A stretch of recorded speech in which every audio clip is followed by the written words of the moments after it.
The easternmost portion of the Akwesasne territory, where the Salmon River and the St. Regis River meet the St. Lawrence River, are known to our people as Dundee, but it used to be known by another name. When the fighting between the French and English was winding down in the late 1700s, surveyors began measuring out the easternmost portion of Akwesasne with metal survey chains.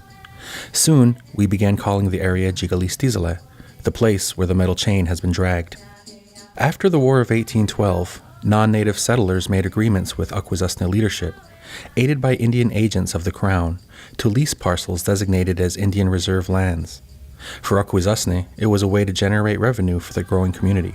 After non-natives settled these lands in the mid-1800s, the area gained another name, Dundee, after the hometown of the first postmaster, a Scotsman. Throughout the 19th century, many non-natives were living on parts of Tsikaristisere. Their leases ranged from a few years to as long as 999 years. Back then, it was common for Akwesasne to leave the main village during the winter and head to Tsikaristisere, where resources like firewood were abundant. Now, when some Akwesasne residents went there to collect firewood or lease payments, they were accused of trespassing. Frustrations on both sides worsened. The Dundee settlers petitioned Canada to seek a land surrender from the Akwesasne people. The Akwesasne chiefs, angry over the lack of lease collection by the Indian agent, sought to have him replaced. They demanded the return of the Tsikaristisere lands to the full use of Akwesasne. The petitions and pleas to the Canadian and British governments continued.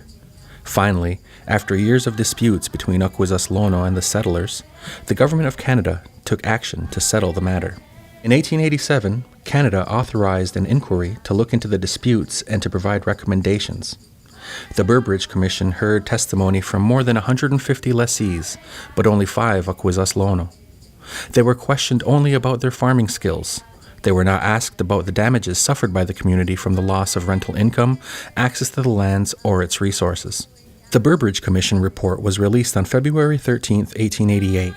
It recommended, quote, that on the payments of $50,000, this government, having first secured a surrender by the Indians of their title, should grant letters patent to all present holders of lots in the township, free of further charge, end quote.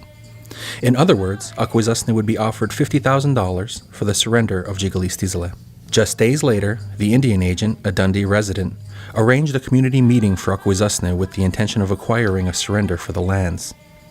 During February, not many people remained in the village. Aside from the chiefs present, the meeting was sparsely attended. On February 16th, the Indian agent reported to Ottawa that over 20,000 acres of land were surrendered by Akwesasne in a, quote, unanimous decision, end quote. By the following spring, the community of Akwesasne had learned of the events that transpired during the winter, and they were furious. Canada, now in possession of a surrender document, compensated Akwesasne a mere fraction of what the Tsikaristisere lands were worth. The community took the compensation monies and began to buy back the Dundee lands piece by piece at inflated prices. This continued for decades until 1953, when the funds were finally exhausted. The lands that had been purchased are now known to Akwesasne as the eastern portion of Akwesasne. Akwesasne has protested this alleged surrender since 1888. We have continually, consistently, and firmly sought ways to reassert our rights to Tsikaristisere. In 1981, the Band Council of the time filed a Dundee-specific claim on behalf of the Mohawks of Akwesasne.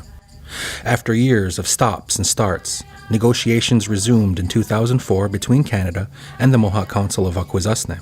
Provided an extensive list of damages to the community resulting from the 1888 alleged surrender and our loss of use of lands, Canada, in 2015, proposed a global settlement offer to the Mohawks of Akwesasne.